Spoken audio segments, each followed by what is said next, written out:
예수님께서 세례 받으신 사건을 통해서 예수님의 정체, 나의 정체라 하는 말씀을 받고자 합니다. 예수님께서 세례를 받으셨습니다 하는 이 사실은 사실 매우 놀라운 사건입니다. 깜짝 놀랄 일입니다. 왠고하니 세례 요한이 베푼 이 세례는 회개의 세례라 그랬습니다. 자신의 지은 죄를 자복하고 회개를 하면은 그 죄를 씻어 주신다 하는 표와 상징으로서 세례를 베푼 것이지요. 그래서 많은 사람들이 요단 강가에 와서 요한에게 자기 죄를 자복을 하고 거기에서 세례를 받았습니다. 근데 예수님께서 세례를 받으러 요한에게 오셨습니다. 요한이 깜짝 놀랐습니다. 내가 당신에게 세례를 받아야 할 터인데 어찌하여 당신이 내게로 오십니까? 그렇지요. 예수님께서는 죄가 없으신 분이시니까 이 회개의 세례를 받으실 필요가 없지요. 오히려 세례 요한이 예수님께 세례를 받아야 맞습니다.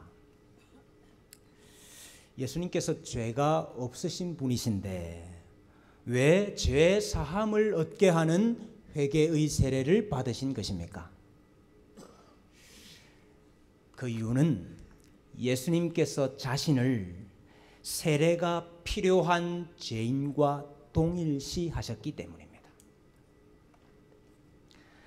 회개해야 할 자기 백성과 자신을 동일시하신 거죠. 그러니까 예수님은 예수님의 죄 때문에 회개의 세례를 받은 것이 아니고 친히 죄인인 자기 백성과 같아지셔서 하나가 되셔서 연합되셔서 죄인이 받아야 할 세례를 예수님께서 받으신 것입니다. 자기 백성과 연합되신 모습, 죄인이 되시기까지 낮아지신 예수님의 모습을 우리가 잘 볼 수가 있습니다. 그래서 세례 요한이 예수님을 가리켜서 보라, 세상 죄를 지고 가는 하나님의 어린 양이로다 그렇게 이야기를 했죠. 예수님의 수세는 자기 백성의 죄를 짊어지시는, 자기 백성의 죄를 감당하시는 대속의 사역인 것입니다. 우리는 예수님의 구속사역, 예수님의 대속사역을 말할 때에 예수님의 십자가만을 생각할 때가 많이 있습니다만은 그러나 그렇지가 않습니다. 예수님께서 이 땅에 오셔서 사신 그의 모든 생애가 다 구속의 생애요, 대속의 삶이라 그렇게 보아야 합니다. 그래서 예수님께서 메시아로서 그리스도로서의 공생애를 시작하시는 그 시작이 무엇이냐? 바로 예수님의 세례 받으시는 사건인 것입니다. 백성과 하나 되는 사건이요, 백성의 죄를 짊어지시는 이 사건으로부터 시작해서 예수님의 그리스도로서의 사역, 메시아로서의 사역이 시작이 되는 것입니다. 백성들이 세례 요한에게 와서 세례를 받을 때에 다 자기 죄를 자복했다 그랬거든요. 예수님은 어떻게 하셨을까요? 예수님은 저는 아마 예수님께서 아무 말씀도 없으셨을 것이다 그런 생각이 듭니다. 그러나 그분은 세상의 모든 죄를 다 담당하시고 그 모든 것이 자기의 죄인 것처럼 아무 말씀이 없으시죠. 예수님 십자가 위에서도 마찬가지였습니다.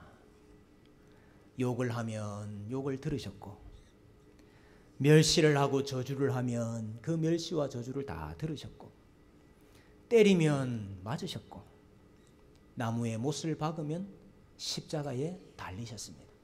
아무 저항도 없으셨고 아무 말씀도 없으셨습니다. 그래서 예수님의 수세는 예수님께서 짊어지실 그 십자가의 죽음 그리고 예수님의 부활을 미리 보여주는 것입니다. 우리 교부 중에 크리소스톰이라 하는 교부가 있습니다. 그 교부가 이렇게 이야기를 했어요. 예수님께서 물속에 잠기셨다가 거기서 다시 솟아오르셨다는 것은 음부에 내려가셨다가 부활하셨다 하는 상징입니다. 이렇게 이야기를 했습니다. 그 말이 꼭 맞습니다. 물에 잠기셨다는 것은 죄로 인한 심판을 당하신 거지요. 그래서 죽으시고 음부에 내려가셨다 하는 것을 상징하는 것이고, 물에서 다시 올라오셨다 하는 것은 그분의 부활과 영광 받으심을 상징하는 것입니다. 예수님의 세례에 나타난 예수님의 정체가 무엇이냐? 예수님께서 우리의 죄를 담당하시는 분이시다 하는 것입니다. 우리의 죄로 말미암아 고난 당하신 분이시다 하는 것이지요. 우리와 연합된 분이시다 하는 것을 잘 보여주고 있습니다. 오늘날 우리가 받는 세례는 바로 이 예수 그리스도의 세례에 동참하는 것입니다. 우리는 세례를 통해서 예수 그리스도의 죽으심과 그의 다시 살아나심에 동참하고 연합을 하게 됩니다.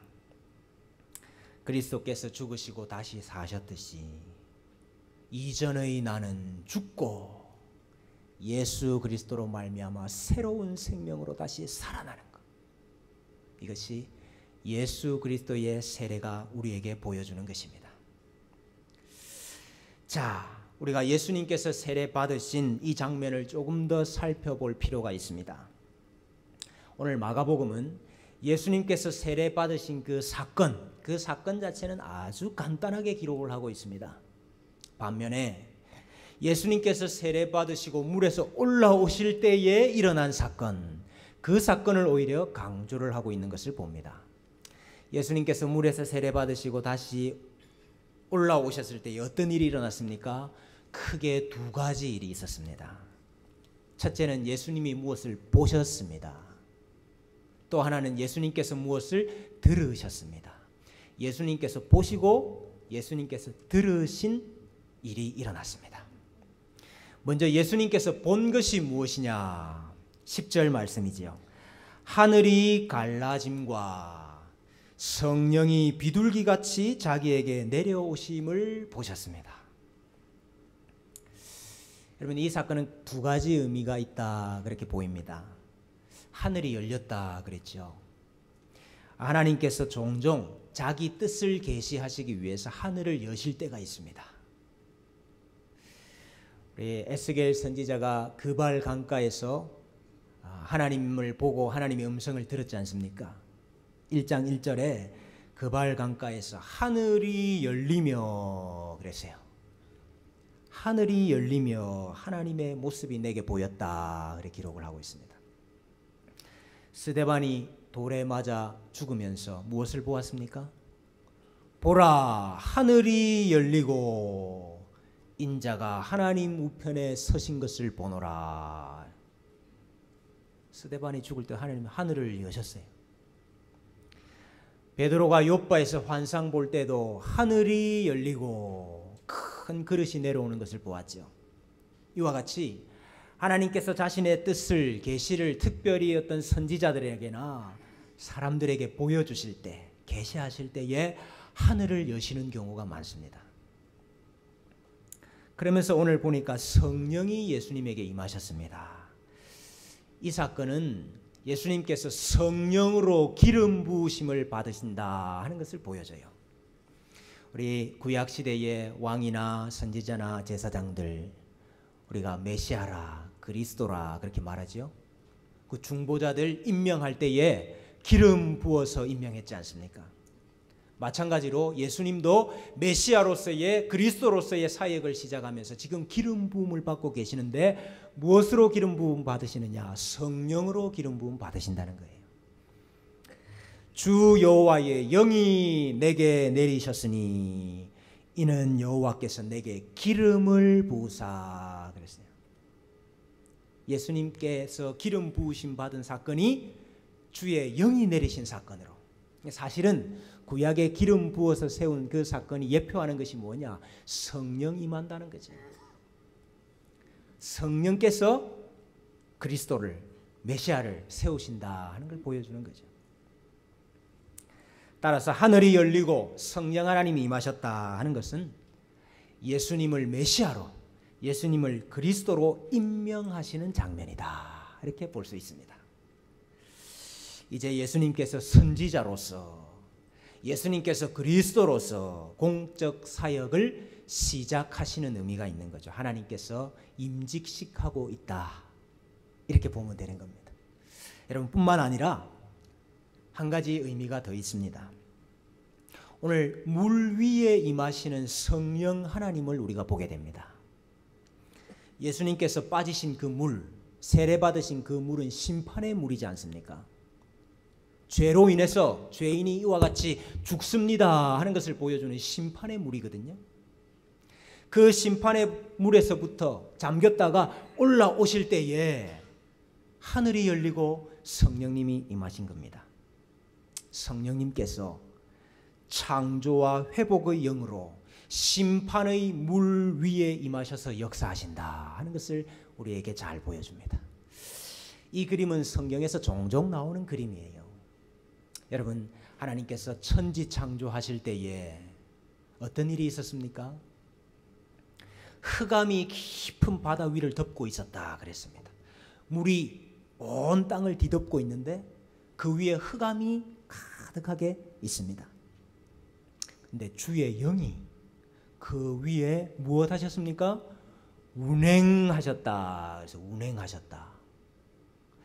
여러분이 운행했다 하는 이 단어, 새가 날개를 펴서 마치 새끼들 위를 이렇게 맴도는 모습을 보여주는 단어입니다.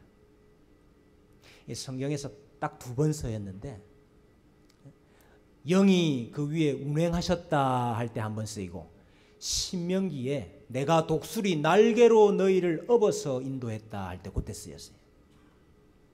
그러니까 성령께서 그 물 위를 마치 새가 나르듯이 운행을 하시고 있는 장면인 거예요. 그러니까 여러분, 무슨 일이 일어났습니까? 창조가 일어났지요. 흑암으로 덮인 바다로부터 새 땅과 새 씨가 나오는 창조의 역사가 이루어졌습니다. 그 창조의 역사가 성령 하나님의 역사다 하는 것을 창세기 1장 1절과 2절에서 잘 보여주고 있는 거죠.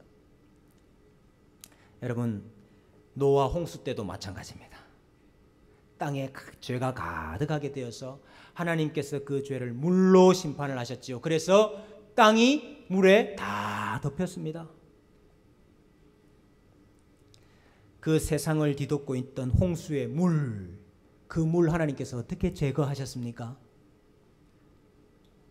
어떻게 제거하셨어요? 바람을 불게 하셔서 제거를 하셨어요. 바람을 불게 하셨어요. 근데 그 바람이라는 단어, 루아흐라는 단어, 영이라 성령과 똑같은 단어예요. 성령께서 심판으로 뒤덮여 있는 그 물 위에 불고 계시는 거죠. 그 모습을 잘 보여줍니다. 그러니까 심판의 물이 다 물러가고 새 땅이 드러나는 것을 우리가 알죠. 노아가 이 심판이 다 끝났나, 물이 다 빠졌나 알아보기 위해서 무슨 새를 보냈습니까? 비둘기를 보냈어요. 그러니까 이 비둘기가 감람나무 잎을 물고 왔습니다. 새로운 싹이 돋아나고 있다 이 말이죠. 그래서 비둘기는 회복의 영이신 성령님을 잘 보여주고 있는 겁니다. 오늘 성령께서 비둘기와 같이 임하셨다 그랬잖아요. 심판의 물 위에서 운행하시면서 새 창조와 회복을 이루셨던 바로 그 성령님께서 지금 예수님께서 세례받으신 요단강 위에 운행하시고 계십니다. 죄로 인해서 물속에 죽은, 물로부터 심판받은 이 자기 백성을 재창조하시고 그 자기 백성을 회복시키시는 일을 하시기 위해서 성령 하나님께서 임하시고 계시는 거예요. 예수님 안에서, 예수님과 함께. 그래서 오늘 본문에 특별히 하늘이 찢어졌다 이렇게 기록을 하고 있습니다. 오늘 하늘이 갈라짐과 그랬지만은 직역을 하면은 하늘이 찢어졌다 그 뜻이에요. 하나님께서 하늘을 찢으셨어요. 옛 하늘의 찢어짐입니다. 마치 노아 홍수로 하나님께서 옛 세상을 심판하시고 물 위에 바람을 불게 하시고 비둘기가 감람나무 잎을 물고 오게 하시고 그 물 위에 떠 있는 방주로부터 하나님께서 새로운 세상을 시작하시듯이 하나님께서 지금 새 세상을 시작하시려고 하시는구나 하는 것을 이 예수님의 세례의 장면을 통해서 우리에게 잘 보여주고 있는 것입니다. 세례에 나타난 예수님의 정체가 무엇이냐? 예수님께서 노아 방주와 같은 분이시다 하는 겁니다. 예수님께서 노아 방주와 같은 분이셔요. 심판의 물에서 다 죽어야 하는 우리들이지만은 방주를 주셔서 그 가운데서 남은 자들이 있도록 하셨듯이 우리가 사실은 죄로 인하여 다 죽어야 하는 사람들임에도 불구하고 예수 그리스도를 통하여 예수 그리스도와 합하여 물에서부터 올라오게 하시고 회복하게 하시고 소생케 하시고 새로운 세상을 열어주시는 것입니다. 성령이 비둘기같이 임하셔서 모든 심판을 끝내시고 회복케 하시고 새 하늘과 새 땅을 이루어 주시는 것을 우리에게 보여주는 거죠. 여러분, 예수님 안에서 새 세상이 열리는 줄로 믿습니다. 예수님 안에서 모든 심판의 저주가 다 사라집니다. 흑암으로 덮여있던 내 인생, 캄캄했던 내 인생, 하늘이 열리고 하늘로부터 빛이 비치는 줄로 믿습니다. 깊은 물에 빠져있던 내 인생, 하나님께서 다시 물에서부터 올라오도록 만들어주시는 것입니다. 죄와 죄책으로 인해서 종노릇하고 있던 내 인생을 하나님께서 해방되게 하시고 죄로부터 자유하게 하시는 역사가 예수님의 정체로부터 나의 삶에 임하는 것입니다. 그래서 루터는 평생 동안 자기 책상에 이 문구를 새겨놓고 지냈습니다. Baptisa sum. 나는 세례받았다. 나는 세례받았다. 여러분, 나는 세례받았다, 이게 무슨 의미입니까? 죄가 지배하던 나, 죄의 종로로 하던 나, 흑암이 지배하던 나 다 끝장났고 예수 그리스도로 말미암아 나는 그 물에서 다시 올라왔다. 나는 흑암에서부터 해방되었다. 죄로부터 놓였다. 죄와 절망과 흑암과 심판과 사망이 주장하던 옛 세상은 끝났고 예수 그리스도 안에서 생명과 소망과 감사와 영광의 새 세상을 살아가고 있다. 스스로 고백하며 살았던 것입니다. 여러분, 우리 책상에도 좀 적어놓고 사십시다. 나는 세례받았다. 예수님께서 보신 것이 있었고 예수님께서 들으신 것이 있었습니다. 오늘 11절 말씀에 보니까 세례를 받으시고 물에서 올라오실 때에 하늘로부터 음성이 들렸습니다. 너는 내 사랑하는 아들이라 내가 너를 기뻐하노라 그랬습니다. 하나님께서 예수님의 정체를 아주 단도직입적으로 말씀하시네요. 직설적으로 말씀하시네요. 너는 내 사랑하는 아들이라 내가 너를 기뻐한다. 이 음성은 사실 예수님께만 적용되는 음성이지요. 여러분, 그 누가 하나님으로부터 이 음성을 듣겠습니까? 누가 하나님께서 기뻐하시는 사람이 될 수 있습니까? 다 죄인인데. 그럼에도 불구하고 오늘 하늘로부터 들렸던 이 음성을 들을 수 있는 사람이 있습니다. 여러분, 이 음성 누가 들을 수 있을까요? 세례받고 예수님과 연합된 사람이 들을 수 있는 음성입니다. 예수님께서 들으신 그 하늘의 음성을 세례받고 예수님과 연합된 사람이 들을 수 있어요. 하나님 아버지께서 예수 그리스도 안에서 우리에게 이렇게 말씀하시는 겁니다. 너는 내 사랑하는 아들이라. 내가 너를 기뻐한다. 이 하나님의 음성은 예수 그리스도께서 그리스도로서 공생애를 시작하도록 하시는 하나님의 임명장과 같은 음성입니다. 근데 하나님께서 예수님의 사명을 행위로 말씀하지 않으셔요. 예수님의 사명을 존재로 해석하고 있습니다. 너가 누구냐? 너는 내 사랑하는 아들이 아니냐? 여러분, 마찬가지로 우리의 참된 정체성은 예수 그리스도 안에 있는 것입니다. 우리의 정체성은 예수 그리스도 안에 있는 것입니다.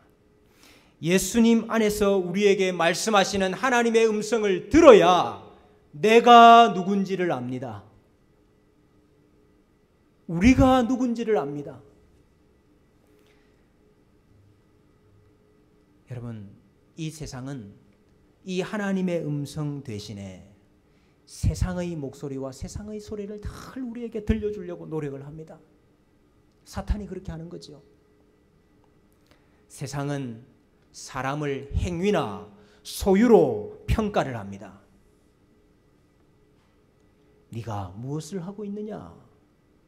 네가 무엇하는 사람이냐? 그게 바로 너다. 네가 무엇을 가졌느냐? 네가 얼마나 가졌느냐? 그게 바로 너다. 남들이 너에게 뭐라고 말하느냐? 그게 바로 너다. 그렇게 우리에게 이야기를 해요. 사탄은 존재가 아닌 소유로 자기 자신을 확인해라. 너 정체를 깨달아라. 이렇게 속삭입니다. 그래서 사람들이 지식을 더하려고 노력을 하고, 권력을 더 가지려고 노력을 하고, 명예를 더 얻으려고 노력을 하고, 물질을 더 얻으려고 노력을 하고, 향락을 더 누리려고 그렇게 애를 쓰는 거예요. 그걸 통해서 자기 정체성을 확인을 하려고 하는 겁니다. 내가 어떤 사람이라는 걸. 여러분, 내가 무가치한 존재고 내가 사랑받지 못하는 존재다, 그렇게 생각하면 할수록 더욱더 세상의 성공과 세상의 인기와 세상의 권세를 추구하게 되는 것입니다. 여러분, 세상이 나에게 이런 말하면, 세상이 나에게 이런 말을 하면 내가 뭐라고 대답하면 되겠습니까? 한번 대답 한번 해보셔요. 이번 일주일도 살 동안 여러분 세상 나가시면 세상이 늘 이 말 할 건데, 네가 무슨 일 하느냐? 네가 무엇 가졌느냐? 네가 얼마나 가졌느냐? 그게 바로 너다. 이 말 할 건데, 세상이 그 말하면 여러분 뭐라고 답하시겠어요? 예? 정답이 나왔습니다. 나는 세례받았다. 나는 세례받았다. 나는 이 세상의 자랑에 대하여는 죽었다. 나는 이 세상의 물질에 대하여는 죽었다. 나는 이 세상의 명예에 대하여는 죽었다. 나는 이 세상이 좋아하는 것은 다 죽었다. 세례받고 올라올 때에 하나님께서 말씀해 주셨다. 너는 내 사랑하는 아들이요, 내가 너를 기뻐한다. 여러분, 이 음성 날마다 들어야 됩니다. 이 음성 날마다 들어야 진짜 나를 발견할 수 있습니다. 참 나를 발견할 수 있습니다. 자유가 있습니다. 하나님께서 우리를 사랑하시는 아들로 받으시기 위해서 여러분, 우리가 할 수 있는 일 아무것도 없습니다. 우리가 예수님과 연합하기 위해서, 예수님 안에 들어가기 위해서 비집고 해치고 들어가야 되는 거 아닙니다. 예수님께서 먼저 우리와 자신을 하나로 연합시켜 주셨습니다.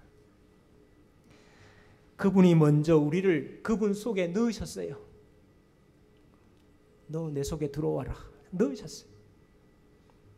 이제 우리가 그분 안에서 산다. 내가 그분 안에 있다. 이 사실 받아들이시면 됩니다. 예수님을 따라서 요단강 가서 우리가 할 일이 뭔지 아십니까? 죄인인 우리와 하나 되셔서 죽으시고 다시 올라오시고 다시 부활하시고 다시 사신 그 예수님의 구원을 인정하고 그분 받아들이면 되는 것입니다. 믿음으로 이 죄인이 하나님 기뻐하시는, 하나님이 기쁘게 받으시는 하나님의 아들 되는 것입니다. 나는 세례 받았습니다 고백하고 사시는 여러분들에게 예수님의 정체가 나의 정체가 되는 복이 있기를 원합니다. 너는 내 사랑하는 아들이라. 내가 너를 기뻐한다. 고단하고 험악한 길을 걷는 우리 모든 성도님들에게 날마다 하늘의 음성이 들려지시는 복이 임하시기를 주님의 이름으로 축원합니다.